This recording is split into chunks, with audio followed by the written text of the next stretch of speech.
எல்லோருக்கும் வணக்கம். இன்றைக்கி வெள்ளிக்கிழமை. எங்கள் வீட்டில் வெள்ளிக்கிழமை அம்பாளுக்கு பிரசாதமாக உட்கார பண்ண போகிறேன். ஸோ அதை அப்படியே வீடியோவாக எடுக்கலான்னு உங்களுக்கு காட்டுறேன். எப்படி பண்ணுறதுன்னு பார்க்கலாம் வாங்க. நான் காலையிலேயே ஊற வச்சுருக்கேன். இது ஒரு 3 மணி நேரம் ஊறினா போதும். கடலைப்பருப்பும் பாசிப்பருப்பும், எந்த டம்ளரில் நான் கடலைப்பருப்பு தான் நான் சின்ன ஒரு கப்பில் பாசிப்பருப்பும் சின்ன ஒரு டம்ளரில் கடலைப்பருப்பும் எடுத்திருக்கேன். ரெண்டும் ஈக்குவலாக போட்டிருக்கேன். 2 டம்ளர் இது பண்ணியிருக்கேன். ஸோ இது நைஸாக அரைக்கணும். சில பேர் திருநெல்வேலி ஸ்டைலில் உட்கார பண்ணும்போது அவங்க வேக வைப்பாங்க. நான் வேக வைக்கல, அரைச்சிட்டு அதை அப்படியே நான் இதில் இப்போ இது ஒரு சின்ன டம்ளர்லேருந்து எடுத்திருக்கேன் கடலைப்பருப்பும் பாசிப்பருப்பும். இதை நான் மிக்சியில் நைஸாக அரைச்சிட்டு இதை இட்லி பாத்திரத்தில் நான் வேக வைக்க போகிறேன். அதுக்கப்புறம் நான் உதிரி பண்ணிவிட்டு எப்படி பண்ணுறதுன்னு பார்க்கலாம். இப்போ ஃபஸ்ட்டு நம்ம அரைப்போம். இது நான் 2 மணி நேரம் 3 மணி நேரம் ஊற வச்சுருக்கேன். ஸோ இது இந்த மெத்தடும் பண்ணலாம், அப்புறம் நம்ம வேக வச்சுட்டு அந்த மெத்தட்லேயும் பண்ணலாம். நான் ஊற வச்சுருக்கேன். ஏன்னா இன்றைக்கி வடையும் பண்ணுறதுனால ரெண்டும் சேர்த்து போட்டுட்டு ஸோ பாதி வடைக்கு எடுத்துக்கிட்டு பாதி உட்காரைக்கு பண்ண போகிறேன். இப்போ இது நம்ம மிக்சியில் அரைச்சிட்டு பார்க்கலாம். மிக்சியில் நைஸாக இதை அரைச்சிருக்கேன்.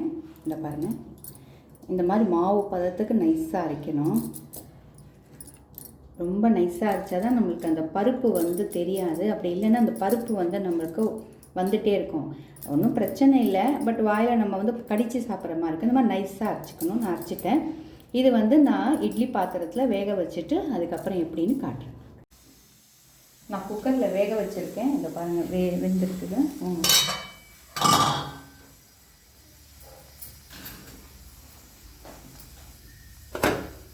ஸ்பூன் போட்டு அதை ஒட்டாமல் வெந்துருச்சு.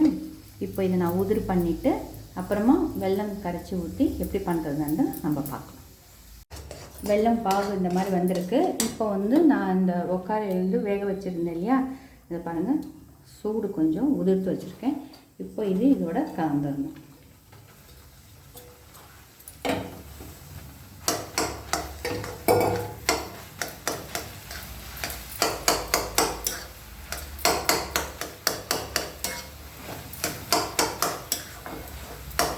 நம்ம கலந்துகிட்டே இருந்தால் அந்த கட்டிலாம் போயிட்டு நல்லா வரும்.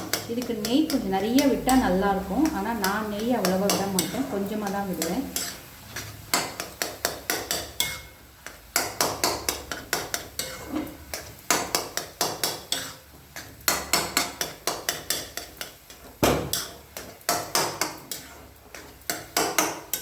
நான் உதிர் பண்ணிவிட்டு உங்களுக்கு காட்டுறேன்.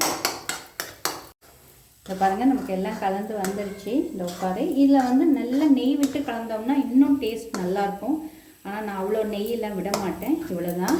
இதுக்கு ஆஃப் பண்ணிவிட்டு இப்போ இது மேலே நம்ம வறுத்து வச்சுருக்கோம் நெய்யில் முந்திரி போட்டுட்டு அப்புறம் ஏலக்காய் பொடி 1 ஸ்பூன் போட்டுட்டு நல்லா கலந்து விட்டுடலாம். நம்மளுக்கு ரெடி. அப்புறம் இது சூடானப்போ நல்ல பலபலன்னு நல்லாயிருக்கும் சாப்பிட்றதுக்கு. நம்ம இன்றைக்கே இது சாப்பிட முடிச்சிடுவோம் அப்படின்னா தேங்காய் துருவலும் இதோட சேர்த்துக்கலாம், நல்லாயிருக்கும். அவ்வளோதான், முடிஞ்சிருச்சு. இப்போ இது எப்படி சர்வ் பண்ணுறதுன்னு பார்க்கலாம்.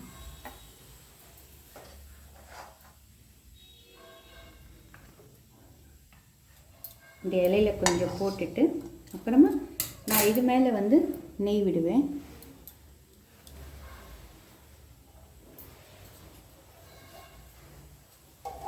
சூடாக இருக்கும்போது இது மேலே நம்ம 1 ஸ்பூன் நெய்யை விட்டு சர்வ் பண்ணலாம். ஸோ இதுதான் தாயாருக்கு இன்றைக்கி நெய்வேத்தியம் உட்கார பண்ணியிருக்கேன். நீங்களும் வீட்டில் ட்ரை பண்ணி பாருங்கள். நெய் விட்டால் இன்னும் நல்லா நம்மளுக்கு சுருண்டு நல்லா வரும். ஆனால் நான் நெய் அவ்வளோவா விடலை, 2 ஸ்பூன் நெய் விட்டே இது பண்ணியிருக்கேன். நீங்களும் இது மஞ்சள் இலை. இது எங்கள் ஊரில் இப்போ மஞ்சள் இலையெல்லாம் எல்லாம் யூஸ் பண்ணுவாங்க. ஸோ அந்த மஞ்சள் இலையில் வச்சு சர்வ் பண்ணியிருக்கேன். நீங்களும் உங்கள் வீட்டில் கிடச்சா மஞ்சள் இலை வைங்க, அப்படி இல்லைன்னா வாழை இலை வச்சு கூட நம்ம சர்வ் பண்ணலாம்.